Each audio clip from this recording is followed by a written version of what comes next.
What is going on, my mad people? I'm your boy, the Madcrownxox, and welcome to Madime. And my goodness, welcome to a review of Magical Girl Site Episode 3. And before I get into this review, man, I just gotta say this. During that scene, this scene right here I'm talking to you about, I had a freaking knock on the door. No kidding, I'm not even kidding, I'm dead serious. Right this scene where, Nijimi was talking about how her magical stick works.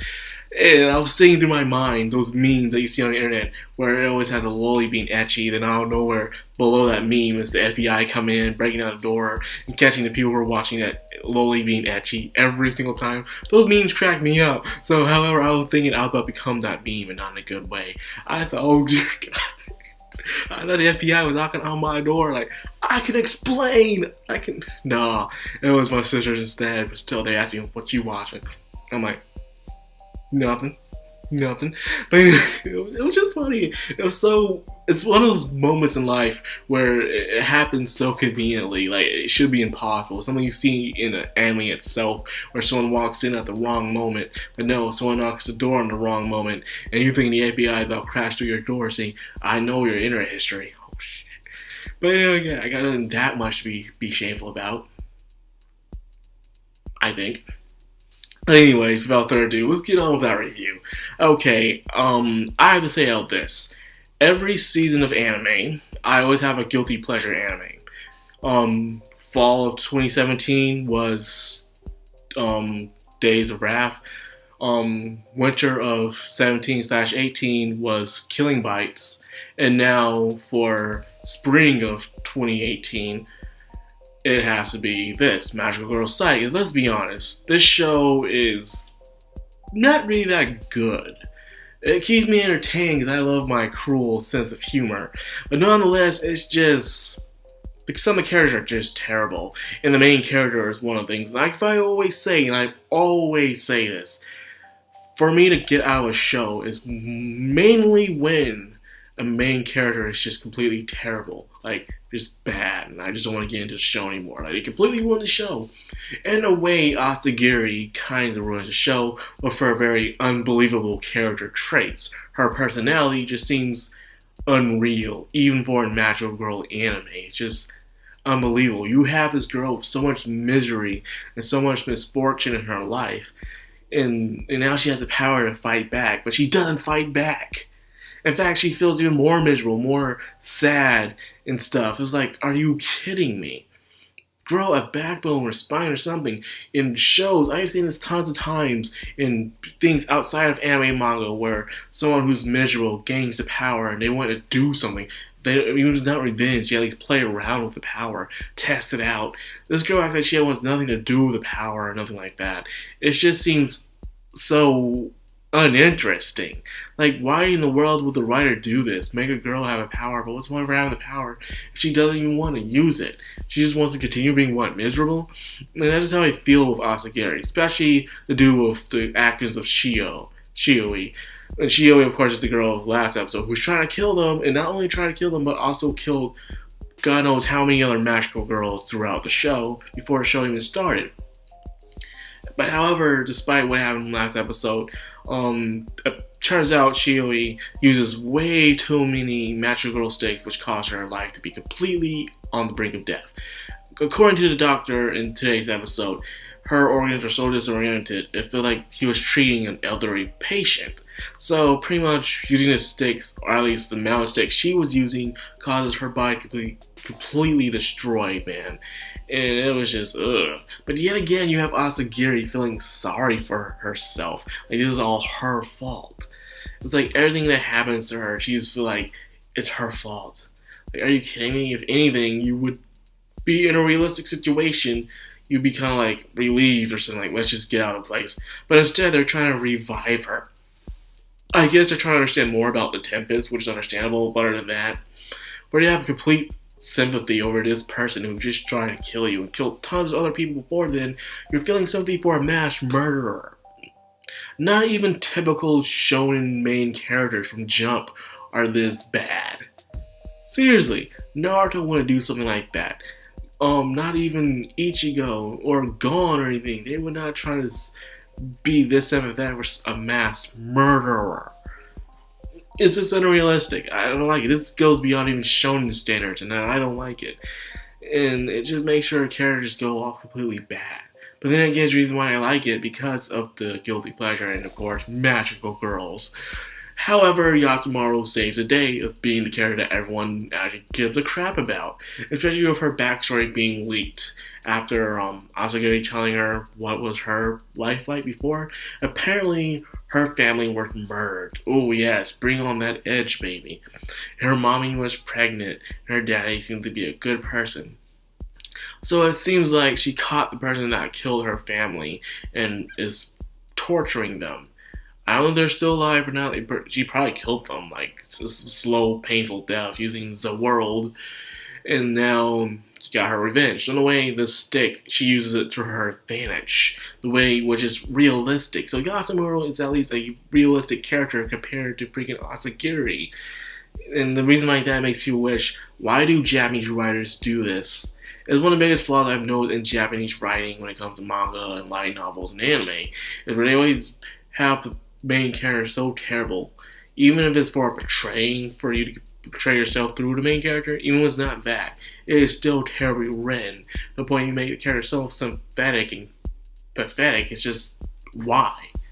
So anyways, besides that, let's move on with this topic.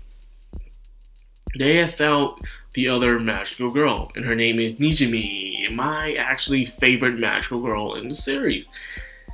Nijimi is a popular idol that brings joy and happiness, because that's what idols do, baby. Love life. Anyways, the thing I like to talk about idols for a second, and let me be real here.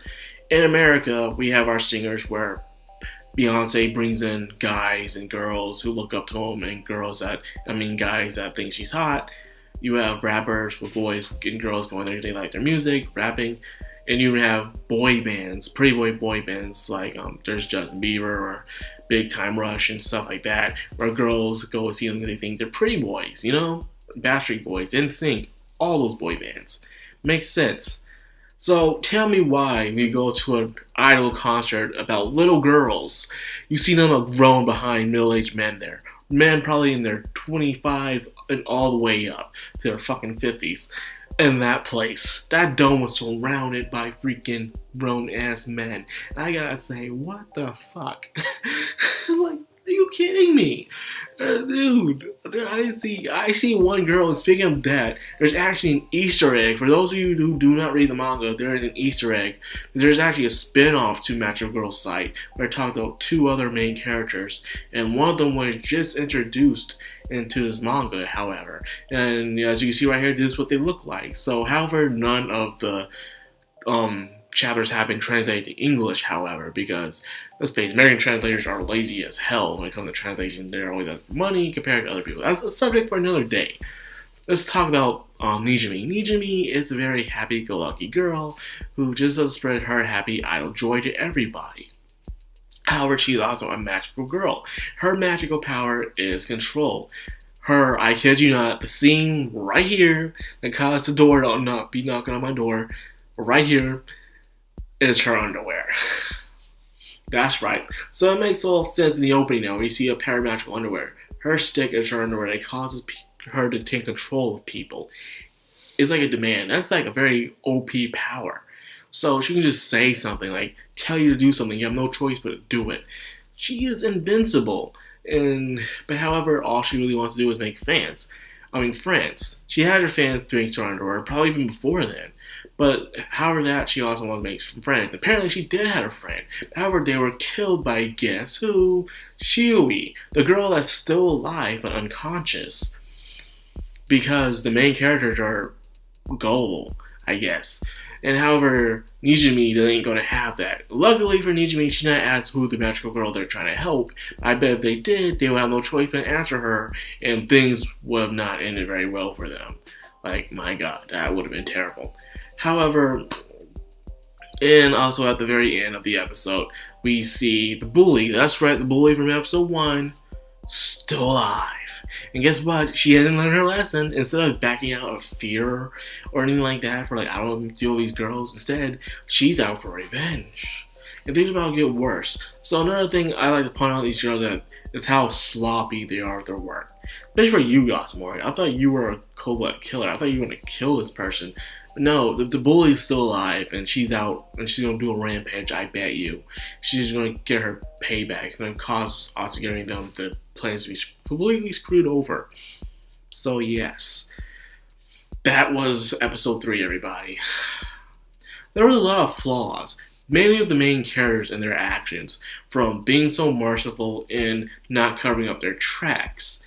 They're not very professional at their job, and then again, they're not supposed to be because they're supposed to be simple high schoolers that just automatically got magical powers. So I'm not expecting to be all top secret, but at least try to cover up their tracks so people wouldn't try to follow them. However, they do not do that at all. They let people go, they let them live, and they also don't cover their tracks. That's just a big, big no-no on my perspective, and these girls need to start thinking if they truly want to make a change within their world. So, besides that, Nijimi seems to be, so far, a very interesting character. She is cute, happy, but then again, she wants her revenge. She wants her freaking revenge so badly. I hope she gets it, actually. I hope that she gets in and none of her new friends won't get in her way of the revenge. And for the last thing I want to talk about is the outro. Much as I like idol groups, however, I can't help but feel like, what, was this Baby Metal? The girl in the beginning felt so familiar when I was watching this episode. At the end, when I was seeing the outro, I'm like, that has to be Baby Metal. I've been trying to do some research, seeing who plays the outro song at the end, and I can't even see the names as it's going through the credits. So I think it was an idol group, and I think it was Baby Metal. If anyone does know, please let me know, because I am dying. Because, by the way, I am going to a Baby Metal concert, but that's also a video for another day. So anyways, I hope you enjoyed this video. What did you think about Madcrownxox site? How do you like these characters? Where it's going? What's going to happen later on? Let me know down there below. So if you did like this video, please leave a like, comment, subscribe, share if you could, and also please hit that bell button to get more of moi. I'm your host, Madime, and I'm signing out.